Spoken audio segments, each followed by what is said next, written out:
Ms. Campbell, can you tell us a little bit about yourself?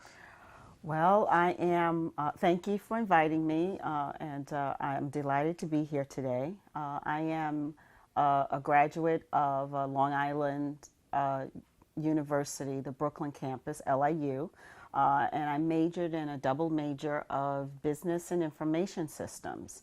And with that, I have, through my working experience, have decided to be a recruiter. So I owned a boutique recruiting firm, and I basically recruit primarily doctors, healthcare, nurses, engineers, and IT. But I decided to focus on healthcare because that is where the mass of my requisitions are coming for.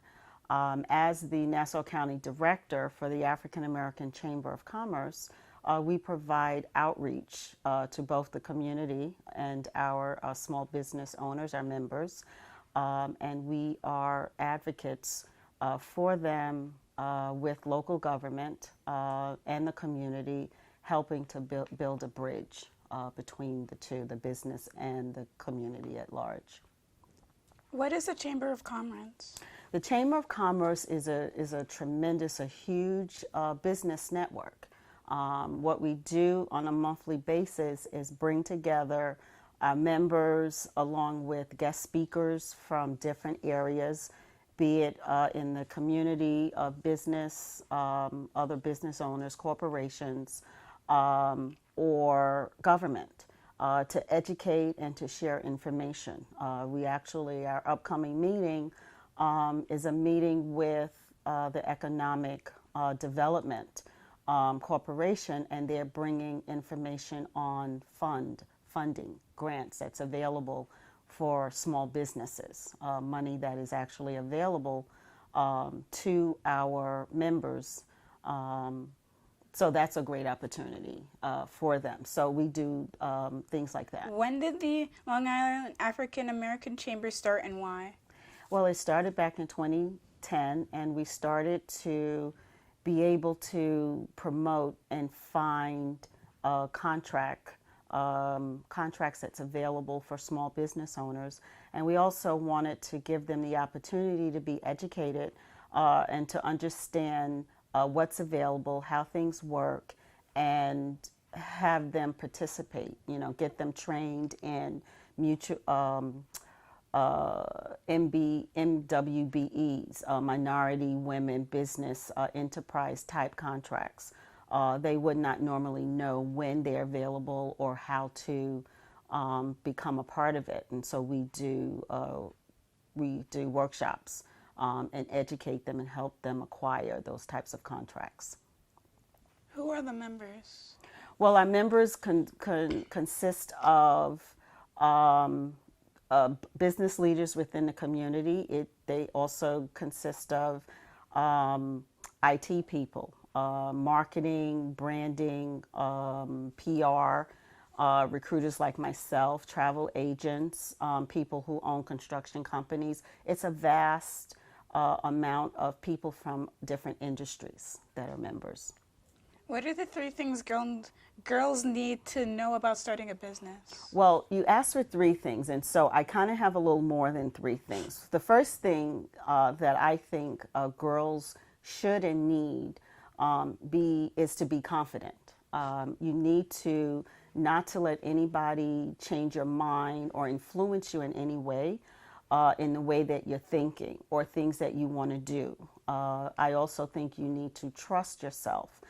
Sometimes we have dreams, sometimes ideas pop out of our head, and you need to be able to trust yourself and be confident in yourself and not let anyone or anything deter you from that. And then second, you need to surround yourself with the right advisors. And mentors, which you guys have with the creator and foundation creator of Long Island Girls, Marsha McNair. And I think, you need to be focused on know and understand what your weaknesses are and your strengths, and surround yourself with people who will help you be able to be successful in whatever it is that you are dreaming or thinking of doing. What kind of education do you need? Well, I think the minimum education should be a bachelor's degree, only because I think you need the basic training and understanding what it takes to be a business owner, to be an entrepreneur. People are able to be successful without education, but they're able to be successful because they surround themselves with people with those degrees to help them attain their goals. Do you need a lot of money to start a business? Well, it depends. It actually depends on the type of business, the type of project that you're interested in creating or doing, but not necessarily. It just depends on what it is you want to do. How can the community support a local business? Well, there's several ways. When there are events going on in the community, we can come out and support those events. We can go to our local stores, our supermarkets, our retails, organizations that we have. We can eat out. You know, you can go to a fast food, you can go to a restaurant. These are small businesses, some of them. And if we reach out and be a part of and take part in the community, that is some of the ways that we can participate. How can people join the group? You can join the group by going to www.liaacc.org. Is there anything you would like to add? Well, if you have questions or you need to reach out to me, you can email me at Director Nassau County at liaacc.org. Thanks for the interview. Girl talk, girl talk island. Girl talk, girl talk island. Girl talk, girl talk island. Girl talk, girl talk island. Girl talk, girl talk island. Girl talk, girl talk island. Girl talk, girl talk island. Girl talk, girl talk island. Girl talk.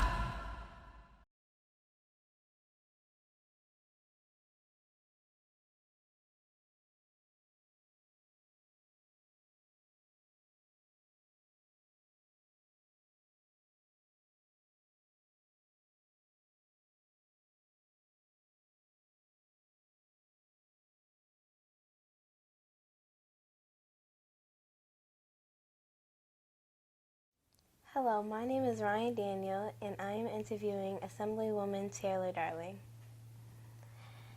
What made you choose this career path? Well, hi, Ryan, and thank you so much for taking the time out to interview me. What made me choose this career path? My whole life I knew I was put on this earth to serve. I didn't know in what capacity I should serve, so in high school I was very active in clubs and different organizations that supported the community. But for this particular role, your mother, my sister, was the one who suggested that I fix our community and I run for office. So I don't know if I chose this career path as much as this career path chose me. Good answer. Thank you. How do you feel your impact is to the community? I feel like right now, my team and I, we are really impacting the community. Now, my team is called Team Excellence because our big platform and our hashtag is Excellence for the 18th, since I represent the 18th Assembly District in Nassau County. So our impact is really huge because I think this is the first time in Nassau County history that communities have really been encouraged to feel the government and really participate in government. We know now more than ever that we have to step up and develop leaders and be leaders in our community, because our leaders, if they're chosen for us, they may not always have our best intentions, right? So we really want to make sure that we're being proactive in developing leaders. And I think that the impact that my team and I have is that people look at us and they say they look like us, so we could do this. And that's a huge impact because it gives people hope and encouragement. and a sense of civic duty. So that's our impact. I think it's a really huge impact. Okay. What challenges have you faced in your career? In my career? Yes. I faced a lot of challenges. I think sometimes convincing people that I am the right candidate or I am the right person to represent them and serve them, especially coming from a place where a lot of people did not know me in the community. So that was a challenge. I would say financially, it was a really big challenge to run a race that I didn't know I was going to run. Otherwise, I would have been better prepared. So that really is a huge challenge, the finances that people don't speak about when you're in elected office. You have to pay to go to events and dinners to support people and causes. So those causes and those people are supportive of you. It's like a cycle, but you have to have money for that. You know, you have to have money to campaign. That's very expensive. Like my campaign was well over $100,000. So those are challenges. I think that with the wealth gap that we have in this community between minorities and non-minorities, it really sometimes can be a barrier to advancement, but we didn't let that stop us. So, yeah. How do you balance such a busy work schedule? I am still working on it. I am learning how to be more selective. I'm learning how to say, not right now. I'd be happy to do something later. I'm learning how to prioritize, like really figure out what our initiatives are and making sure that events and meetings and conferences align with those events so that everything is value added, because we don't have much time and we're a small team, and I also have a family, so I'm learning how to balance it better. But right now, some days it's really intense. What plans do you have for District 18? I have excellent plans for District 18. We are excited to be able to bring our pillar, which is excellence for the 18th, and our platform, and we have 3 pillars. So it's health is wealth, community beautification, and education and training for all. So we really plan to continue to unite the community. We continue to push the narrative that we are one village, one community, one voice, and that we will get more and accomplish more if we work together that way. I plan on making sure that our educational systems are doing a lot better and making sure the state's supporting them at every level and every way we can. And I plan on really working on the pothole situation. You may have heard your mom speak about potholes and the cost associated with it. Yeah. We pay a lot of taxes out here to live out here in Long Island and Nassau County. So we really don't want our citizens, we don't want our constituents having to deal with unforeseen costs that we may be able to get in front of. If you could change one thing in Hempstead, what would it be and why? It would be the school district. I would make sure that the governance is a lot more transparent, a lot more capable, and a lot more accountable. I would work on the school district because there's nothing more important than education. If you want to build up a nation, education is really the way that you do that, education and training. So if you're in a community where there's not a solid educational system, you'll slowly start to see that community will look or start to become a place that people don't feel comfortable and want to live in. And right now, that's what we're dealing with in Hempstead. So that is really one of the biggest initiatives. We're pushing a better educational system for the children of Hempstead. If you were in District 18 Assemblywoman, what other careers do you have in mind that you would have wanted to do? Well, I am a psychologist. I love psychology, and I get to apply that to my job every day. I love teaching. I didn't know that. So I would probably be a college professor, probably online though. And I don't know, I enjoy being a mom and an aunt, and I've really been missing that lately. So I would continue to be a matriarch in our family. When you do have free time, what hobbies and interests do you have? What do you think my hobbies and interests are? You get to see me when I have free time once in a while. Yes.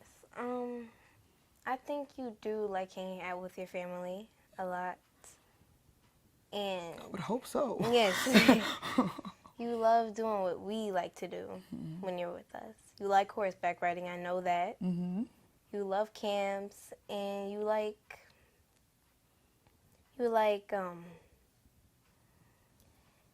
teaching us what you do and teaching us things that you think we do need in life.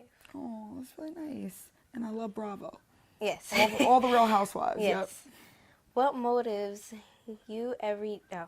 what motives? Motivate? Yeah, what motivates you to get out and help your district? I would have to say my faith in God, knowing that this is my purpose. Like, I'm finally walking in my purpose. I've had jobs and positions where I just didn't feel like I belonged, and I don't think I ever performed as great as I perform now. This is second nature to me. So, and it's because God has given me the talent and the skills and the experiences to be able to care. The other thing that motivates me is every time I see a child that is suffering, I think of them as my child. Like, all of the people in my district, all the people in New York State, these are my family members. Every kid's my child. Every mom's either my friend or my family member. Every elderly person is a grandparent. And when you look at the community like that, it's much easier to serve, and you find that motivation on the days that are challenging because you want to make sure all of your family is doing well. Yes. And that's what motivates me.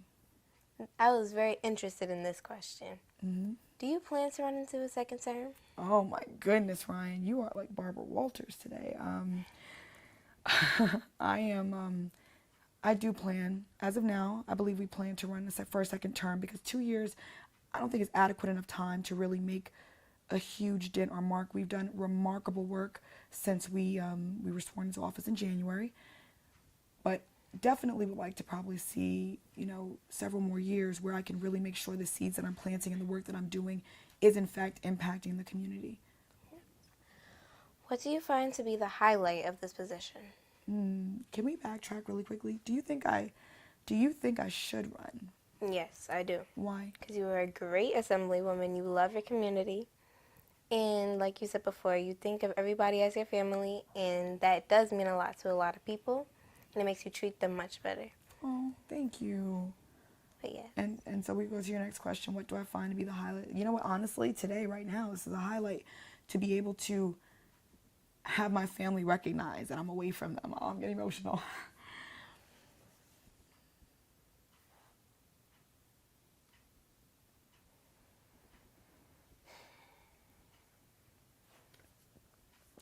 Because I really want the best for you guys.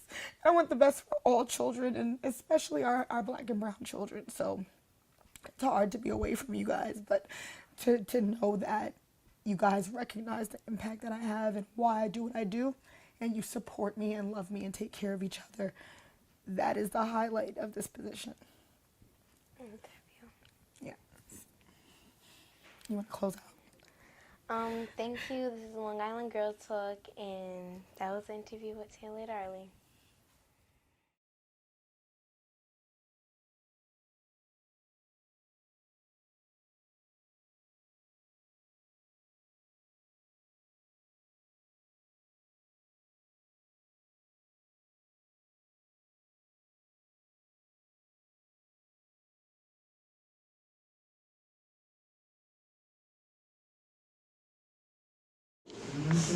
Right? So that's the way you want to write your books. That's the way you want to put your thoughts down and have an experience with it. Then you want to do research. How much research have you done on art? You want to do an art business. Have you ever read about art business? I actually do my own freestyle art because I don't look it up on YouTube. I just try my best to do like something like, because I mostly draw anime. I just try my best. I don't want it to be perfect. Right. You want to be you. That's my next point. You want to be unique. You want to be different. You don't want to be like everybody else. In a good way. Let me say that because y'all are young.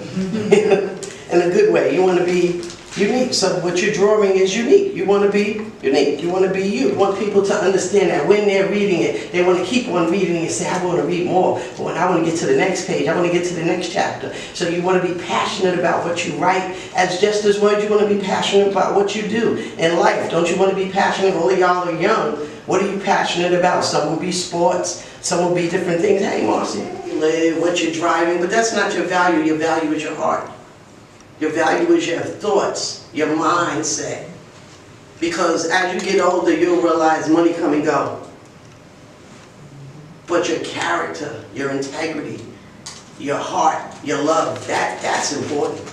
Because that's what people are going to remember you by when it's all said and done. What happens if you write it and you really love it and you show it to your friend, which is what happens to a lot of us, even as grown people, and they just like, I don't like it.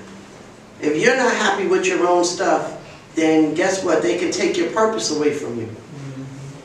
What happens when they don't like it? It doesn't matter. I don't care if you like it or not. I love it. That's where you got to get with yourself. And it's not always easy to get there. See them running and you see them in the garage, you know this is always almost the same thing. That's been somebody's experience. As little kids, how many of y'all seen the Boogeyman? Oh, none of y'all? I'm that old? We are now. Yeah. Y'all don't see the Boogeyman? Y'all ain't never hid under the cover in your room? No? Okay, I guess I'm that old then. Tell me my age, how are you? But anyway, those kind of things, I guess y'all see the computer man. So those are the kind of things that you want to do. You want to be around people that encourage you to write the manuscript, encourage you to write, encourage you to do your business, encourage you to do your art. Doesn't matter how old you are. If the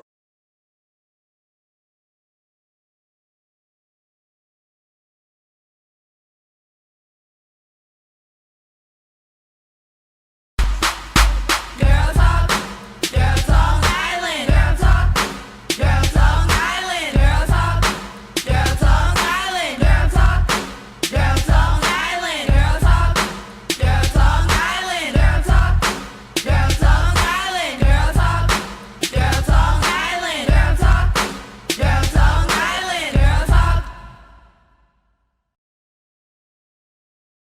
Since 2013, the Long Island Girl Talk program has been showing girls how to create their own television show.